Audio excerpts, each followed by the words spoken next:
Thank you very much.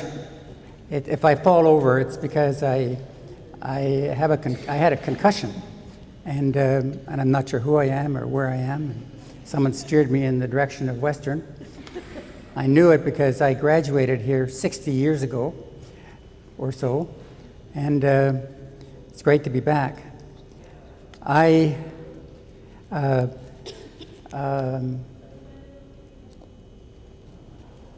really enjoyed my, or did I? Years in Western, 1959 to 1963, different world. I think I was probably the only Native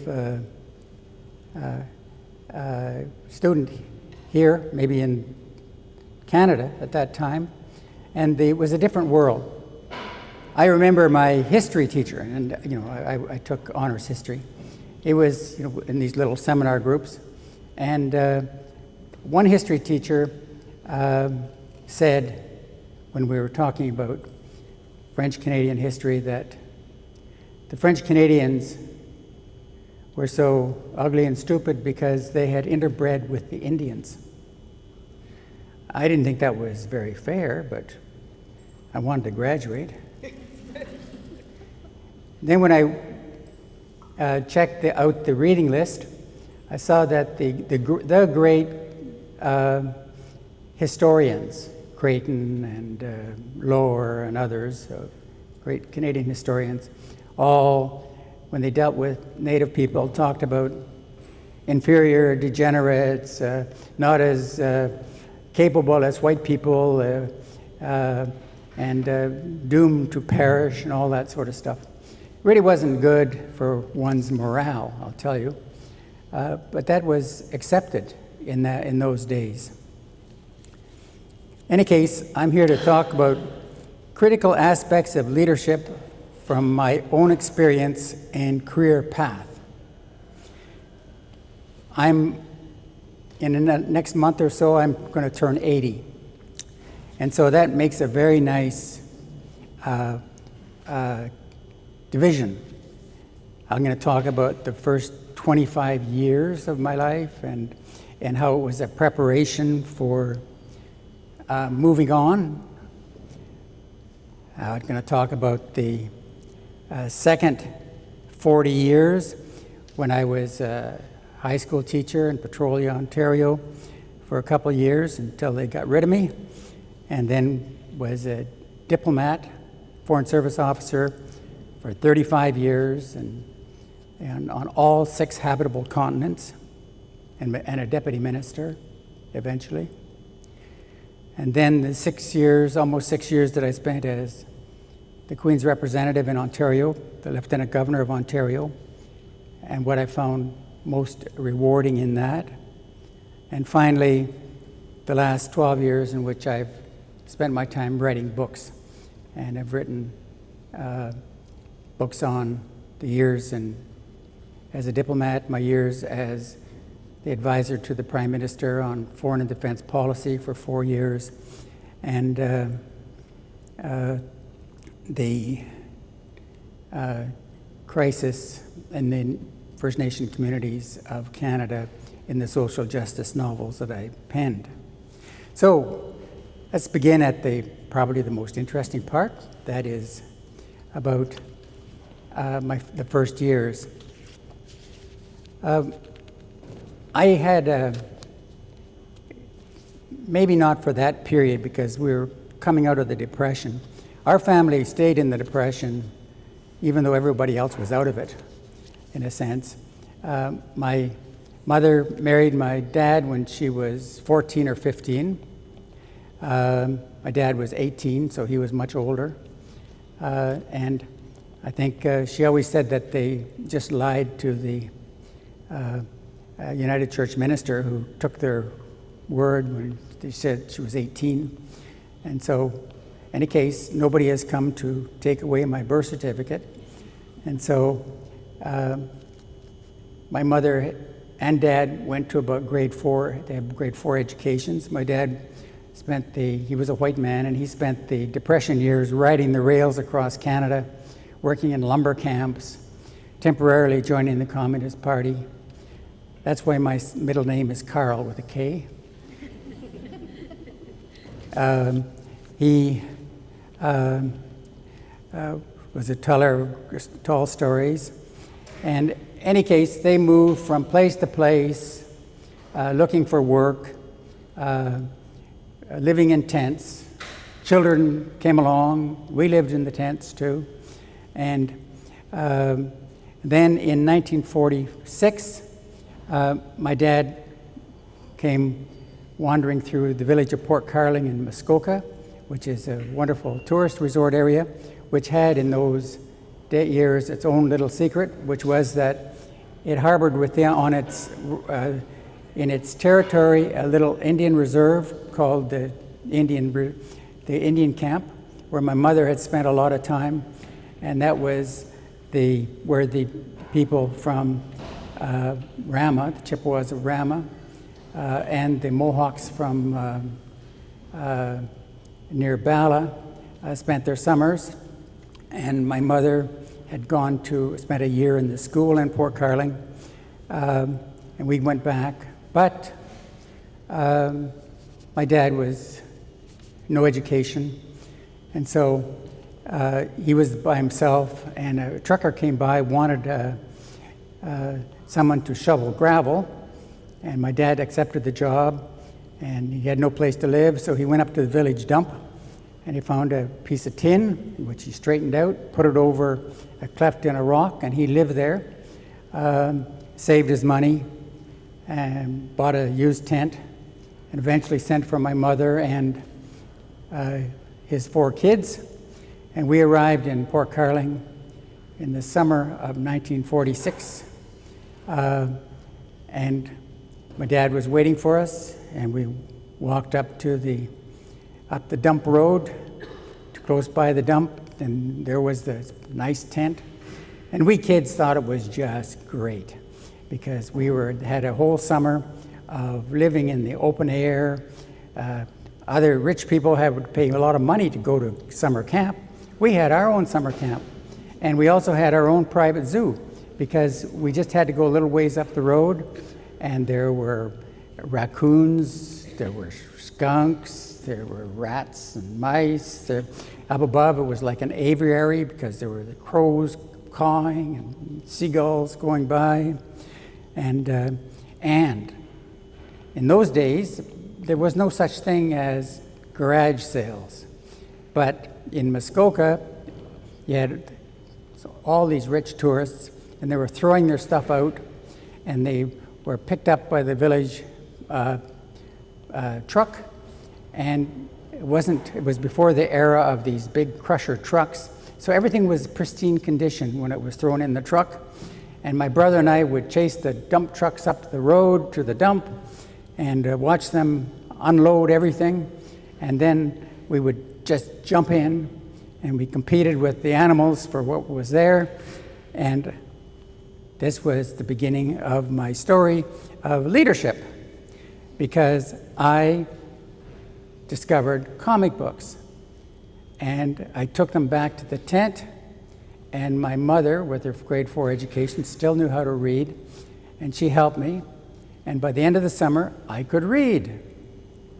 And so by the end of the summer, we had to leave because the summer was over, fall was there, it was getting cold. So we moved into a summer cottage. Where else would you go in the winter? And so we went into this summer cottage with cracks in the walls, and the snow blew through. And this is where we met the ugly face of sort of racism, because the other kids called us dirty Indians, dirty half-breeds, and they were fighting with us all the time. And then my mother, they would yell at her when they came by, "You dirty," the word which starts with S is so terrible I won't mention it. "Go back to where you came from." But my mother told us, well, in fact, her people came from the Muskoka area. And in fact, my mother had been born in Muskoka, but that meant nothing. She was an outsider, and they hurt her so much. I never forgot that. But I could read and they couldn't, because their mothers wouldn't let them go to the dump and paw through the stuff. And so I had a leg up, but I was always very sad. And this stayed that way throughout my years in Port Carling, because my brother was very dark-skinned. And no one could mistake him for anything other than a full-blooded Indian. And so he had to fight all the time. I had to fight all the time. But my brother did not appreciate reading as I did, and had a hard time, and was sort of the outsider. He's still living in Muskoka. And so it's always been a constant reminder of the inherent racism of people. And so time went by, and being able to read, and then going to Sunday school, that was a big deal. The villagers began to accept me and accept my mother, and because she became a house cleaner, and everyone cherishes having your own house cleaner. And we moved into an old shack where we stayed for I used to live for about 10, 15 years, which was leaning over. It was so decrepit, and we always risked that it was going to topple right over and roll down the hill. And there was no electricity, there was no indoor plumbing. It did, however, have its own resident ghost, because one of the next door neighbors had hanged himself in the backyard. And when we went out to the old outhouse, I always swear that I could hear him moaning in the tree. So that left a certain mark on me as well, but nothing that affected my later leadership, I guess. And so gradually emerged from that. And this is how you really get ahead in life, I'll tell you. The real story about how you can become a deputy minister and write books and all that sort of stuff. I was working on the estate of a very rich American. And this very rich American had liked my Indian grandfather, because my Indian grandfather would take him fishing in the very best places in Lake Muskoka. And so then I come along, and I'm doing what I had to do, which was, cut the grass and say good morning, sir, and good evening, sir, and how are you, sir, and all that sort of stuff. And when I reached grade 12, and in Port Carling, we had a two-room high school. And there were only 4 of us in grade 12. And I was the only one who graduated. But what was I going to do? But Mr. Claus, his name was Claus, said, Jimmy, I understand you're still in school. How would you like to finish your high school and anywhere you want in Ontario and go to university of your choice? All you have to do is to send a note to my accountant, and we will send you a check back. That is the secret to success. Get to know a rich American. And so I didn't know where to go. I wasn't stupid. I wanted to go. But I only knew the village of Port Carling. But I had an aunt who lived in London, and she wasn't inviting me to stay with her, but she said, there's a really good high school here called Central Collegiate. And so I told the accountant how much money I wanted, which I didn't exaggerate, just enough to keep my car going. No, I didn't do that. I received a check, and I took the train to London. And London, to me, was like the hugest, greatest metropolis in the world. They had stoplights. They had buses. Oh, woe is me. And so I was so scared. And I went to London Central Collegiate. I didn't know it was rated the best high school in Ontario in that time. I just knew that the kids were the greatest snobs you could ever meet in your life. And I was an outsider. half-breed outsider and who didn't know anything. And they were not interested. They had gone to school together from kindergarten all the way through, and they were all brilliant kids. They were all would go on to be doctors and lawyers and heads of corporations and premiers and all that sort of stuff. But nobody had time for this kid from Muskoka who had learned to read at the dump. So I felt really outside. So in a sense, my whole life and the life of leadership is to try and find a place where you fit in, I guess.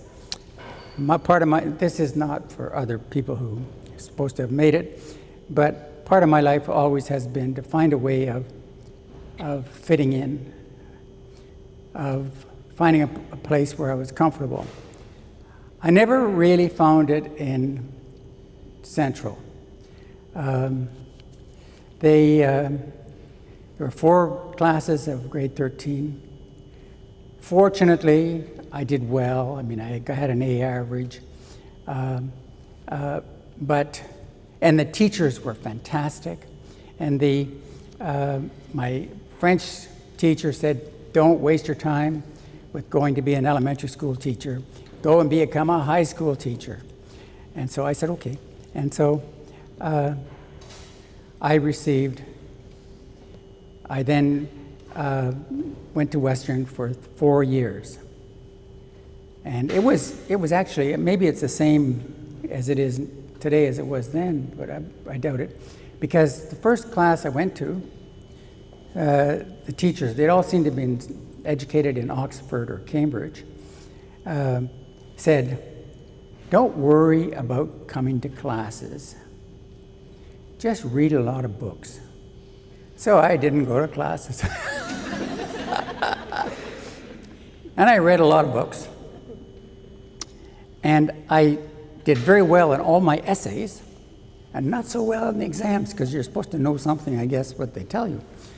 And so, in any case, I graduated and shrugged off the racism of the history professors and got a job teaching high school in Petrolia, Ontario. And it wasn't very hard because in those days you didn't have to have any teaching training. They were so short of teachers, they almost stood outside the door of the university and would take anybody. And so I became a high school teacher with no experience. But my dream was to go to Europe. And when I was in Muskoka working for Mr. Claus, and I was on a baseball team, and we used to play against a resort called the Elgin House, and the staff were all university students. And I heard a girl say to another girl, I really want to join the Canadian Foreign Service. You get to live in all these swell places, and the work is really interesting. So I said, that is what I want to do in life. And so that's the second lesson for leadership. Listen to what the girls are saying when they don't think you're listening. And so that was my dream. And so I taught for actually it was just 6 months, and had saved enough money to go to Europe. And that was the change, the huge change thing. That's another thing you should do if you want to be a leader. Go to Europe someday. And so I got a job as a hall porter at the British Council in London. And that proved to be very useful because my main job was to tell people would come in and say, where are the toilets? And I'd say, downstairs and to the right. And so when I put in my application to join the Foreign Service, they wanted to know where I had worked before and a reference. And I said, I was an information official in the British Council, and what could be more swanky than that? And they checked that I was an information sort of official, and that really helped me. So that's another thing you should bear in mind. Use your wits. In any case, my life changed because it was raining. And I loved to go out and go to free concerts and organ recitals in the big churches in London, and I had free tickets from the British Council to go to Wigmore Hall and to go to orchestral concerts as well. In any case, one day I went into St. Paul's Cathedral, and there were only about 12 of us in this huge place.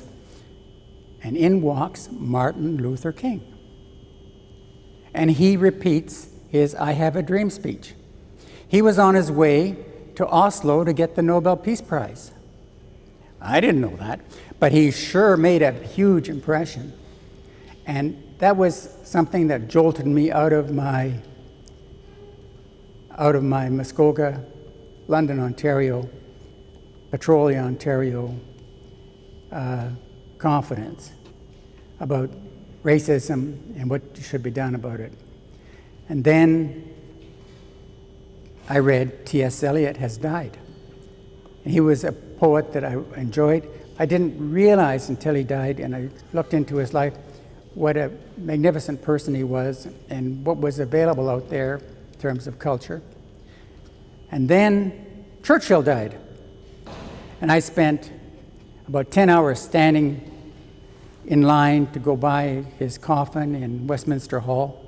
And it was the turning point, really, of Britain's role in Europe and in the world.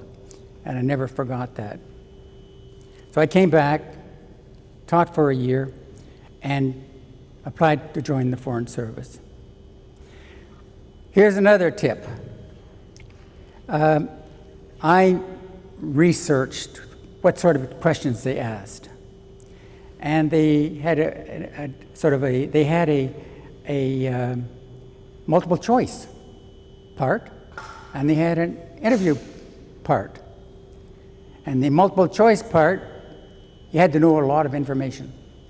And fortunately, when I was in Europe, I left my job at the British Council and became a teacher at the American School of The Hague. And the way I conducted my classes was to buy all the students in the combined grade 7 and 8 class, and there were only about 15 of them, a copy of Time magazine. And then we would study Time magazine all week. Forget all that stuff, literature, mathematics, and all the rest of it. But when it came to me writing the exams, I knew everything that was possible to know about the Vietnam War, the situation in Tanzania, Iceland's volcanoes, anything that you would find in Time magazine, and I must have really aced it because they hired me. So I became a diplomat. So that was the first phase of my life, and I don't know what you're going to learn from that to be a leader. And so I became a diplomat.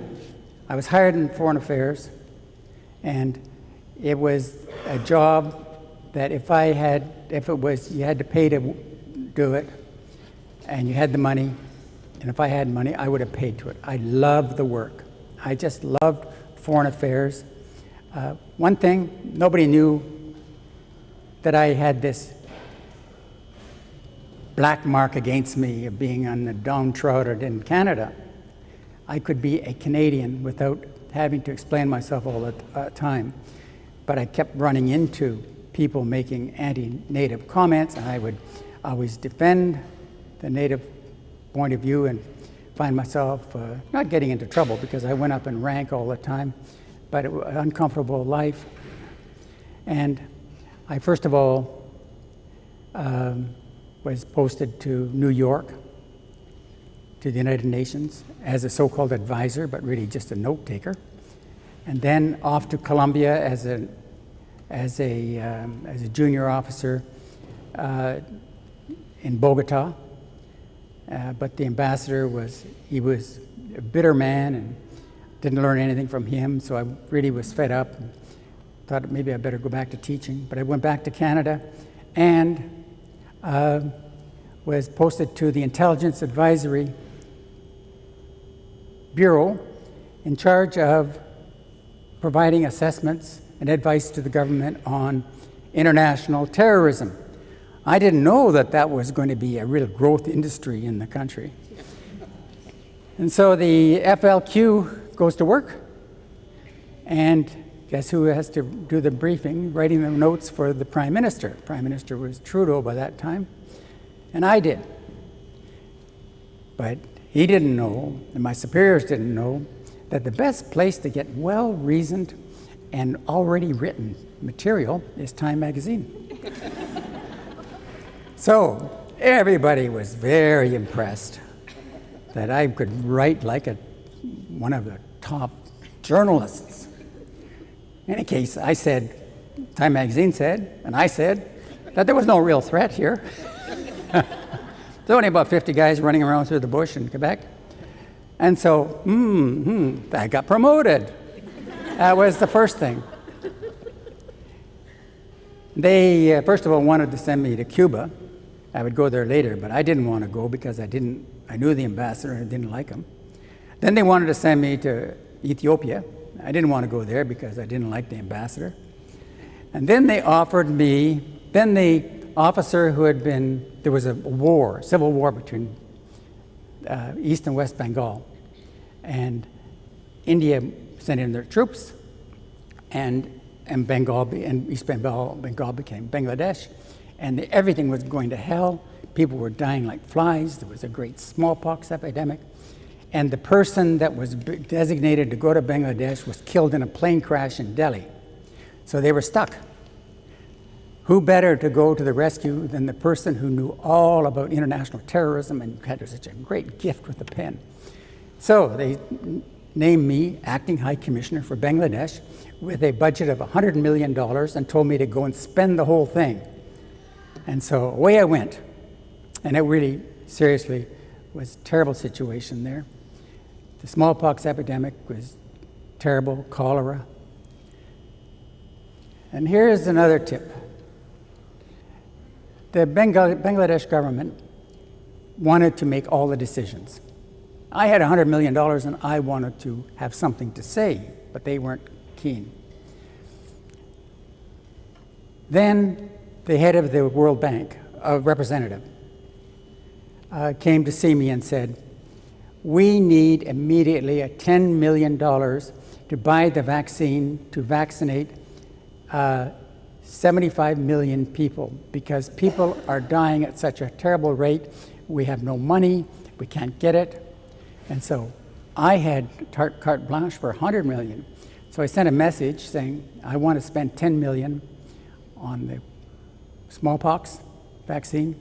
And of course, I had a message back the next day. And if I am to drop dead on my 81st birthday or 80th birthday even, this may save me. They use that money to save tens of thousands of lives. And so strike, use opportunities like that to accomplish great things is something else I would say. I was well respected for what I was doing in Bangladesh, and so I had become sort of an expert on aid. And so, of course, what did they do? They sent me to NATO headquarters to be an arms control expert, and which I knew nothing about arms control. But they figured I could pick it up. And it was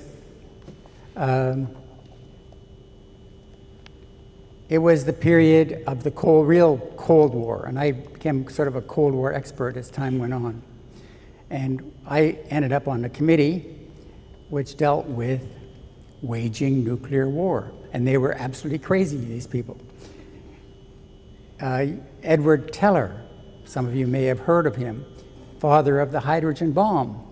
He came to see us to pep us up, because there was a group of colonels and me. He said, we can win a nuclear war. Don't worry, we can win, we'll come out on top. And I said, this guy's crazy. Thank God we didn't have to. All our exercises ended with a nuclear exchange. These are the top secret exercises. And so we lived in a very dangerous period. So I went back, and I was promoted again. And I ended up as the director of the Caribbean and Central American Division at a time of insurgency and warfare and whatever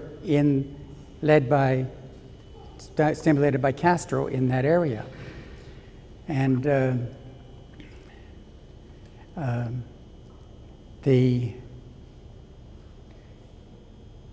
another opportunity came along.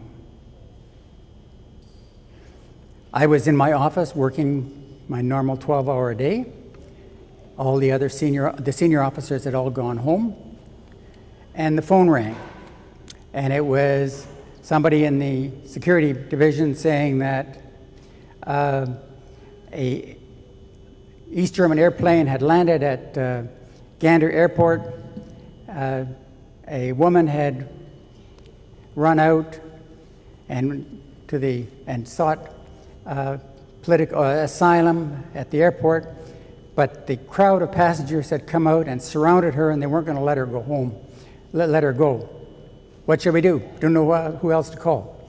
Well, I had nobody I could call. They'd all gone home. And so I managed it myself. And CBC began to follow it too. And so there was the negotiations going on. I called the Cubans, and I could speak Spanish by then, and said, you got to tell your people to let this woman go. This is Canada. And oh, yes, of course. And then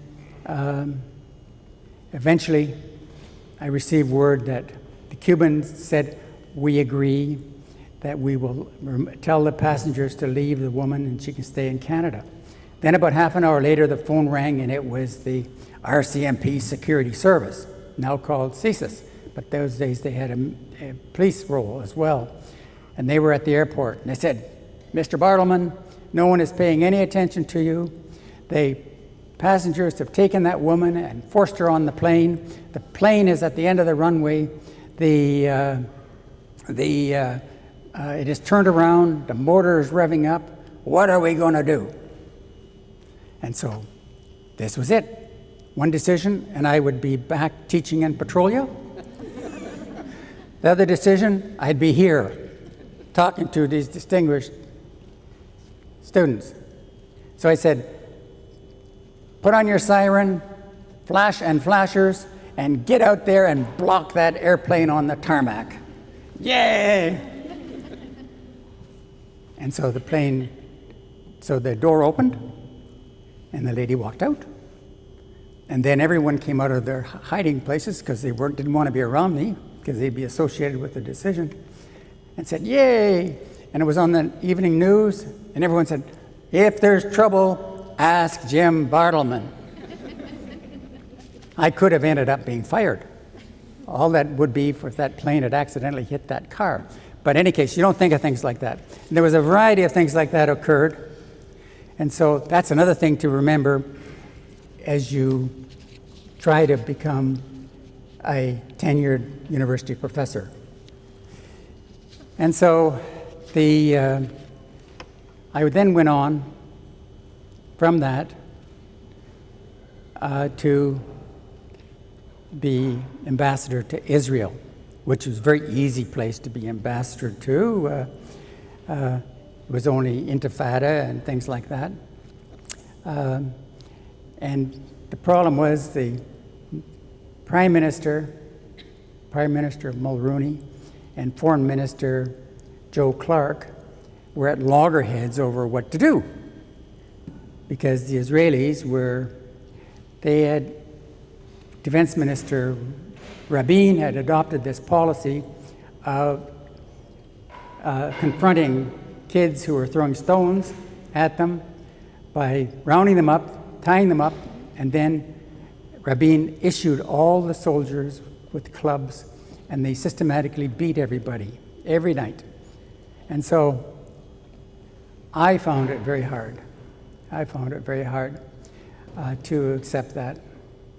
But meanwhile, the International Committee of the Red Cross, which is responsible for the watchdog over prisoners and concerned about torture, they came to see me every 2 weeks. They weren't supposed to come to see ambassadors, but they came to see me. I guess they figured I was a soft-hearted guy. And they said, we have just come from these XXY prisons, and in these prisons there were so many waterboardings, there were so many tortures, there were many electrical cords being used, and all that sort of stuff. And so being a very conscientious ambassador, I would send a message to Ottawa saying, secret, Canadian eyes only. This is what the International Committee of the Red Cross, this is what is really going on in the prisons. Then Joe Clark would get mad, send me a message saying, you go and see a rabbin and tell him to stop doing that. And Mulrooney would just let it be known he wasn't happy about anything that would criticize the Israelis, because he wanted, the elections were coming up and all the rest of that sort of stuff. And so I found myself caught between the two of them. And I don't think my career benefited from the time I was in Israel. But I stayed 2 extra years and loved the country, loved the people, but it was a very difficult time. And then I was asked to return to NATO as ambassador this time, because the wall had fallen and we had to get rid of those nuclear weapons, get rid of the fighter aircraft, to send our troops home. And so I was part of the NATO Council that took all those decisions and planning. But then the Gulf War broke out, and then we were involved in that. And then the Prime Minister decided that he wanted me. He wanted one-stop shopping. He wanted to turn to one person. Am I going well over the time? Nope, that's fine. I'm okay? He wanted someone, an old timer. I was an old timer 25 years ago, imagine. And his nephew, who was an ambassador too, and he would come in with me, he said, go to Jim Bartleman. He's been everywhere. He may not be very smart, but he knows a lot. And so the Prime Minister phoned me and said, I want you to come and work for me in my office, in the Prime Minister's office. I said, no, I wasn't going to be working in the evil PMO. No, I'm joking. But I wasn't going to work in the PMO because I was a civil servant. But I was then assigned to the Department of the Prime Minister, which is the Privy Council office, to be the Assistant Secretary to the Cabinet. And the Prime Minister told me he was going to treat me as if I was a member of his personal staff and deal directly with him and with nobody else. So every morning I phoned him, or he phoned me. We talked about what was going on in the world. He took me to cabinet meetings, and the other members of cabinet would be all nice to me. Oh, Jim, how are you? And blah, blah. And then the Prime Minister would go out to the washroom, and everyone would jump on me. Oh, you stupid idiot. And then he'd come back in. Oh, Jim. And so, any case, that's how we managed all those crises in those days, with the Prime Minister and his faithful person. And meanwhile, the clerk of the Privy Council got really mad at me because I was supposed to be working for her. And she would say, I said, well, if you don't like it, send me back. I never asked for this job. That is also advice on the issue of leadership. But don't do that, because they may say, go back. I said, send me back. And because I really didn't care. I was I wanted to go back to a sort of a Bangladesh situation where I was going to be saving lives. Eventually, I left and I told him I was quitting. By that time, I was having a very bad depression. And it was because I kept having nightmares of the years when I was a kid back in Muskoka, and when we were being kicked around by the villagers and told to be inferior people and all that sort of stuff. And then, despite that, I still had progressed to where I was, not at that stage a deputy minister, but I was at the top of the Foreign Service ranks. So there must be something wrong. And so I felt inferior.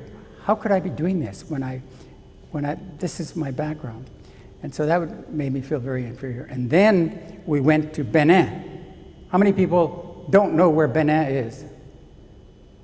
Benin is in West Africa, and right beside Nigeria. And there was a Francophone summit being held there. By that time, I could speak French. I had married a Francophone, and she thought she was going to learn English, but she learned English, I learned French. And so I was able to work with the Prime Minister in French, which is another thing for leadership. If you want to, in Canada, you've got to know French. So before we boarded the plane to go to Benin to the Francophone Summit, the National Health and Welfare doctor handed out a malarial vaccine or medication, which was subsequently found to be causing tremendous damage to brains and psychosis and depression and all. So I took my pill because they told me to, and within 2 days of coming back, I'd go with the Prime Minister on his plane, but I'd go to the bathroom, lock the door, and just lie there. I was so depressed, so sick, but I didn't want to abandon him, so I stayed another 2 years. And then finally I said, I'm leaving. I'm going to go anywhere. And so I asked to go to South Africa. So I went to South Africa. By that time I was a deputy minister, so I was a very highly ranked ambassador. And then, but in South Africa, I really didn't believe it when they said that it was one of the most violent countries in the world. And I got badly beat up in a hotel room robbery, a broken nose, broken foot. And then for a sort of ending of that encounter, gagged, but I had a broken nose. I couldn't breathe. I was suffocating to death. When I managed to convince this crook that I would never tell the police on him, and he believed me. And so, that precipitated PSD, worsening, suicide. I wanted to kill myself. Until I was very fortunate, though. I had the most lovable dog, and the most lovable wife, and the most lovable kids. And they were very supportive. And I went from medication to medication until I hit the medication that I'm still on. It doesn't cure it. I'm actually just pretending to be more or less stable, but I'm not. I have terrible problems to this day, sleeping and all the rest of it, and neurosis and anxiety and all the rest of it. That really helped. And the other thing that helped was starting to write my first book, because that was something that helped a lot. So that took me to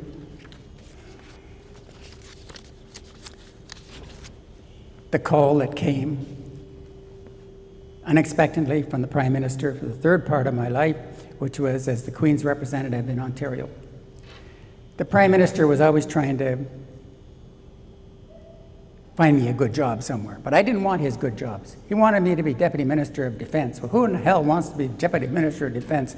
You got 60,000 people working for you. And I would screw it all up, I was sure. And so I sort of kept avoiding those things. I said, just keep paying me as a Deputy Minister. Just joking. And then he finally found the job that I would take, and he phoned me and asked me if I would replace Hillary Weston. I don't know if anyone has heard of Hillary Weston. You ever heard of Loblaws?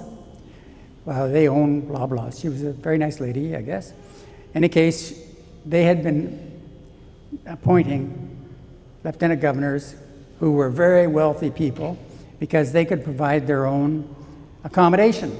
I didn't have any accommodation. I was just a poorly paid deputy minister. And so coming from Muskoka, we were used to members of the royal family coming up there to swim and talk to other rich people.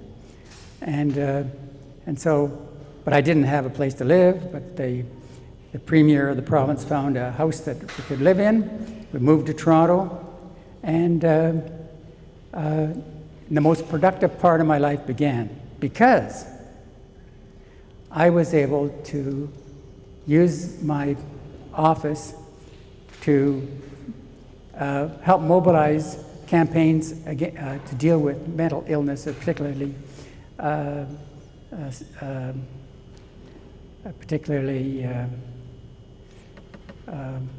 anxiety and depression, and I could speak as someone who was going through it, never succeeding to get out the other end, but going through it.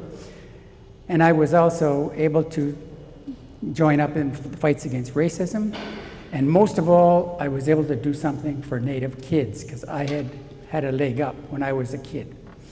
And so I had at my disposal an aircraft, and I used that aircraft to fly into the most remote communities of Ontario. And I discovered there an epidemic of youth suicide. And the kids were killing themselves, and they continue to this day to kill themselves at epidemic rates. 10-year-old, 12-year-old kids whose parents had gone through the residential school system and had no idea how to raise them. And the kids were so desperate, they kill themselves, hanging, little kids. And so I wanted to do something for them. And thinking back to my experience, reading, being able to dream, and they had no libraries, they had terrible schools. I launched a campaign. I collected 2.1 million books. I filled a hangar in downtown Toronto. I mobilized school teachers, librarians, Boy Scouts, military, police, and got them to sort the books, and I got them delivered by Native Airlines and by the military. The military parachuted books into communities. I went up to watch. Plane came, the doors open, the parachutes come out, and they go straight to the ground because the parachutes didn't open. Everyone says, ah. I said, that's the way it was supposed to be. And so in any case, we established libraries, and then I established a book program for the little kids to learn to have books to keep. And then something that is going on to this day, which is my legacy in a way, I established summer mental wellness and reading camps for Native kids from ages of kindergarten to grade 6, the most vulnerable area. And I raised $8 million and got universities and trade unions and corporations and teachers' federations and to get involved. I came up with a plan on how they should be run. And we started with 5 communities. Then we went to 25 when I retired, and the Frontier College has carried on. And this summer they are now in 130 First Nation communities across Canada. 8,000 to 10,000 kids are learning to read. They're now reading an average of 11 books each in all these difficult places. And the chiefs are saying that the kids who attend these camps do not kill themselves. So that is my contribution. That is what I hope that, and working on for the kids on the smallpox issue should allow me to see you in heaven. And then I started writing, and last night I was up all night finishing a short story because it's now a fever. Once you start writing, you have to keep going. And so I've written these books, and and the profits go to the bookstore. No. And what comes to me goes to Frontier College. And so those are the books that I would draw to your attention in particular are As Long as the Rivers Flow, which has been translated into French and German. About 25,000 copies have been sold, and it is used in a lot of schools and universities to try to describe the residential school experience. And then one which came out last year on murdered and missing Aboriginal women called A Matter of Conscience. So those two are available over there, and but you don't have to buy them if you don't want, but you're not getting out the door. Just kidding. In any case, it has been a great pleasure to come here and allow you to expose myself to you in such a candid way. Miigwech.